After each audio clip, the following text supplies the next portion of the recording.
All right, so in this video, I did want to go over something a little interesting with the New York Jets, the possibility of them getting their own stadium. I'm sure a lot of people remember West Side Stadium. I'm going to take a look at that. Earlier this year, we had a New York lawmaker that said he wants the Jets back in Queens. And before I go further, I have not heard an update. I do not think this is happening. The reason this was even talked about was because the lease on MetLife is up in 2025 for both the Jets and the Giants, and they're going to have to renew it. And the idea is the Jets would build their own stadium or possibly kind of rework the soccer project that's going up right now in Queens and make it more of a football stadium that's also open to soccer. The New York FC soccer stadium in Queens could be seen as a relocation opportunity for the Jets. Of course, the stadium's capacity is far too low, sitting at around 25,000. They would have to expand that significantly. The Jets and the Giants both have the possibility of walking away from their stadium leases in 2025 as long as they are giving 12 months notice to the state of New Jersey. Well, considering neither team has a stadium even planned, I do not think that's going to be happening. But either way, the apparent plans, the proposed stadium is around 80,000 in terms of capacity. What I am going to show is the renderings of the 2008 design, the West Side Stadium for the Jets, which I do think is a very unique, nice design, kind of a weird interior and weird roof, but just looking at it from the exterior, I like that. That's something we haven't seen with an NFL team. Almost looks like steel combined with silver, some type of silver sleek metal design on the exterior, all white. It almost reminds me of like some type of boating cover. You know how you cover your boats? I don't know, that's what it reminds me of, but it is a nice design. And right now it feels like the elephant in the room with MetLife Stadium. I mean, that place, it's not a dump, but that stadium was built wrong. Just, it is what it is. It was built wrong. I would consider it the one failed super stadium, to where if you go back to when it opened, it was the most expensive stadium in NFL history. It's been passed now, but when it opened, it was supposed to be this big thing. It's both the Giants and the Jets. There's a ton of money going into it because of it. Two different teams. And it was supposed to be like SoFi Stadium. I'll say like the SoFi Stadium of the East Coast. It just hasn't worked out. They did host a Super Bowl there, and you know, it went well. It was surprisingly like 55 degrees. The weather went well. The game did not go well. That was the Peyton Manning Legion of Boom blowout game where there was a safety in the first play.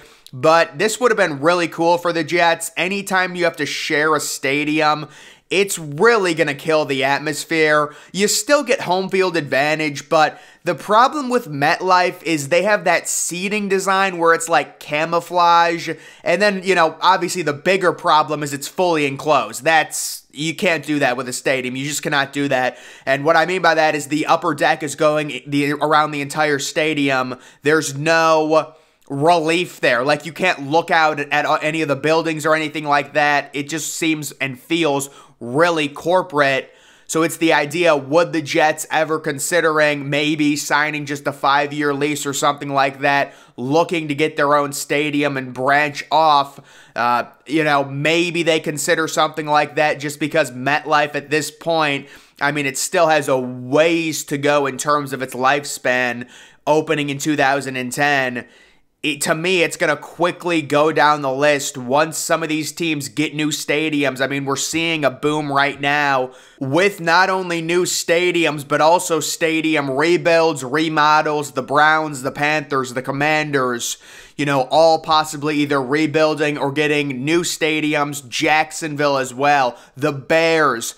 MetLife Stadium by the mid-2030s, I would say, is going to be very low on the list of NFL stadiums. So you do have to wonder, if you're the Jets and you have lawmakers saying, you know, maybe the Jets should get their own place in Queens. It doesn't seem likely at all. I mean, at this point, they would have already had to have formulated a plan together if they wanted to get out of the lease in 2025. The only other thing they could do is, you know, if they really wanted to do something right now, theoretically, you could still get out of the lease in 2025, get a new stadium together, break ground in 2024, play elsewhere for a year or two, similar to what some of the other NFL teams are doing, as, you know, possibly the Browns go through their stadium rebuild, the Jaguars go through their stadium rebuild. They're going to be playing elsewhere if that does happen.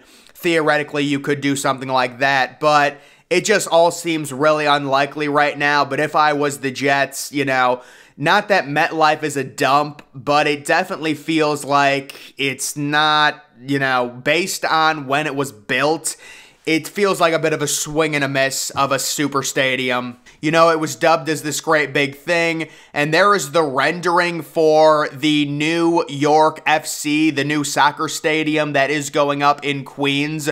So the idea would be, instead of building a soccer stadium, you build an NFL level stadium with a capacity of 80,000, and you also use it for the soccer team. I'm sure the soccer team would not appreciate that.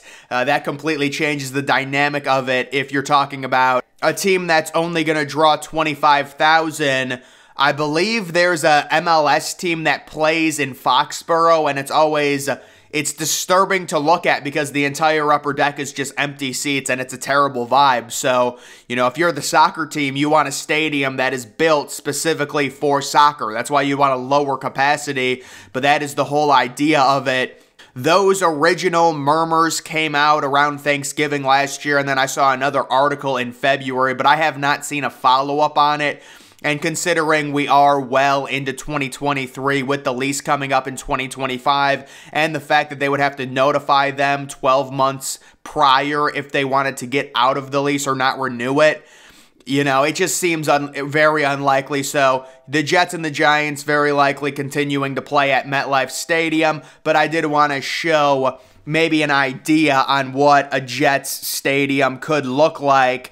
And another big thing with that old stadium they had designed that never was built was the Olympics. There's actually multiple renderings of it for the Olympics, and that was kind of like the idea. If they got the Olympics in New York, they could host some games. I mean, that would just be, the traffic would just be out of control if that ended up happening. And then I just saw this little headline that came out: radio host destroys prominent NFL stadium, hunk of junk. That was the quote that they used to describe MetLife Stadium.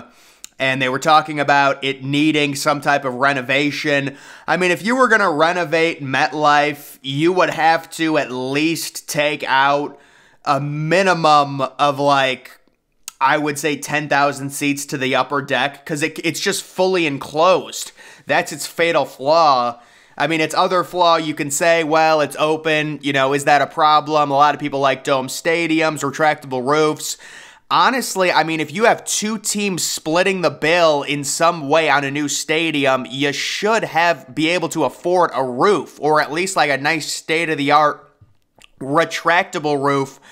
It really surprised me that that's what they went with for MetLife. So, that, you know, there's a lot of criticism right now with MetLife, and it just doesn't help either the Jets or the Giants. I think it's a better dynamic with the Chargers and the Rams, because SoFi is such an expensive stadium, $5 billion, and so state-of-the-art, it's easier. But still, if you look at especially the Chargers, their home field advantage is like nothing, because it's like your home locker room and you're used to playing there. But the crowd, it's just, you know, that's part of it's due to LA with that, but it's also like if you're sharing a stadium with someone else, it's very hard to have that intimacy level.